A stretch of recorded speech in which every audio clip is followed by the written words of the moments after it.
Hey YouTube, JW. Back with you with another edition of New Arrivals.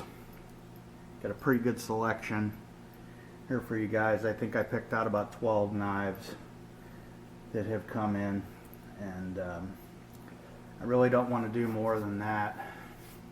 So it's pretty good. Let's see what we got here. No particular order.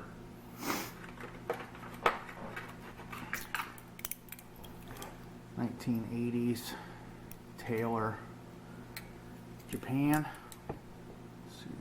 1984 SAT Master, well used. It's the brass model. It's missing the clips. Got it pretty cheap. Only I have the silver model of this mint in box, but I wanted to get the brass one. Still works pretty good. Interesting knife. People seem to really like this. Pretty cool. Taylor, vintage Taylor Balisongs are my favorite to collect. Edgeco, 1980s. Classic wood grain with the brass bolster. Italian Stiletto. Stamped Edgeco, stainless. It's got Italy stainless on the back. Nice condition. Push button bolster. Fire's good. Works good. That was part of a bundle deal. Good deal. Balisong, butterfly, nothing fancy. Goes with the last one. This is from the old Edgeco catalog. Hard to find them. Most of the time they're beaten and destroyed. Made in Korea. I said from the Edgeco catalog.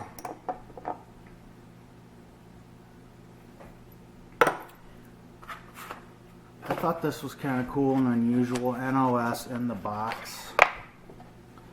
Just kind of reminded me of where we're at now. And I know what you're going to think. You know, this knife was made in Japan. This is about America. I get it, you know. But, you know, it's just, it was a sign of the times where we were at. Like where we're at now, where I'm sure if you got this from Frost or Cutlery Corner nowadays, it would be from China. And say the same thing. But it's about the content, not necessarily about the fact that, you know, the knife was made in Japan. Even though it is pretty good quality as usual from there. America is back. This was a knife, like I said, was dated, and I know it came from 1981. And that was after Reagan got in office and was coming out of the malaise of the 1970s, mid to late 70s. Kind of reminded me of where we're at now. Old Balisong, if that's what you want to call it. It's like a Hackman Finland type. Interesting latch. You're probably thinking Waltco safety knife, and that's the first thing I thought of as well, but it looks like lucite or bakelite type handle scales. Aluminum body construction. Obviously a carbon steel blade here, and it is very sharp. And you can see when you look at an old knife like this, an old blade, obviously it's just a copy or a clone of the Waltco. Most of the Waltcos, I believe they had 3 different models, but the one you see the most prevalently is the one with the serrations on the back that looks kind of like a fish knife. This looks more of like a Skinner Hunter type with the upswept blade, but you can just see in these old blades that high carbon. Looks like an old butcher knife blade. Lasts a long time, that old steel, carbon steel. Got me another super stiletto with the box. Good price. This is my 3rd black one now. Still missing the the elusive blue. See, this hasn't been really ever used. There's a little bit of oil on it. These are rare birds, man. I'll tell you that. Rarest of the rare.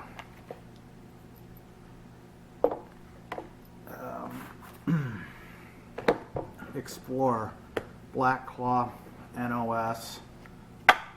Still in the foil wrapper. Obviously, copy of a Puma folder. Looks great. Looks like a button there, German style, along with this nail nick as well. Black ebony wood scales. Great knife. That's my favorite claw knife from Explorer. We got quite a few of them. Out the front, mini automatic, AKC, Italy. Nice little Springer.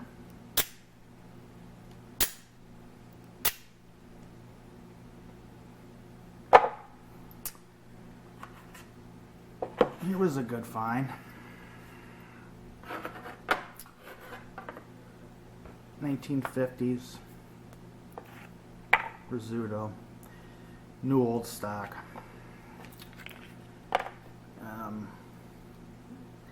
People say, should you leave a switchblade closed for extended periods of time? Will it still work? Will the spring go bad?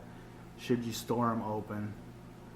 I've had that question many, many times. Well, new old stock from the 1950s. Been in the box the whole time. Yep. Still works. Would it have been better to store it open? I don't know. Maybe. Am I gonna care in that long? I don't. You know, it still works fine. Let's try it again.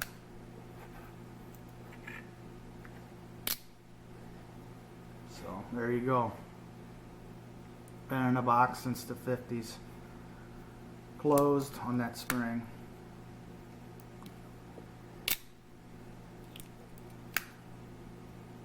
Still works good. That's a good one right there. It has that step bolster. See that? This is a little bit different. The earliest Rizzutos had the step bolster like that. From what I can gather. Information's not easy to find and stuff like that. I got two more really good ones here. I always kind of save the best for last. You know, these are all pretty good. 70s Italian Flylock automatic. I really love this knife. The lines on this just remind me of, like, yeah, I know it almost kind of looks like a razor knife in a way, or maybe if you didn't see the blade, even in out the front somehow, but Flylock, you just inox stamped. Originally, I wasn't sure about this. I thought that it came from France, but no. I'm not going to say the names of these French and Italian knives. I'll tell you the era and you know, but I'm not going to say the names of the designer or maker because I don't want to butcher it. So I don't want to do that. Great knife. Really love this one. So unusual. And lastly, you can see the saw of a French 60s or 70s. It's a big dude, man.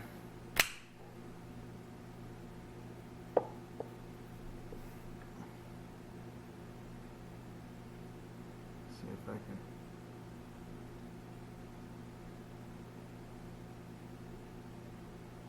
I'm in my garage. Nice knife. Still has a sticker on it, which I think is cool. a large knife. We're looking at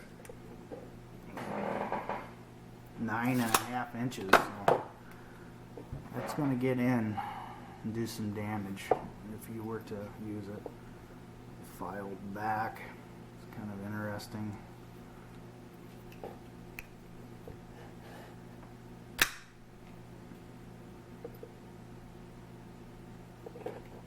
Pretty good. Alright, pretty much does it for this edition of New Arrivals. Hope you guys enjoyed it. It's my #1 requested video. It's what people want to see. But a lot of times I don't have the time to do it, and I have to have the time to get everything together to make the videos.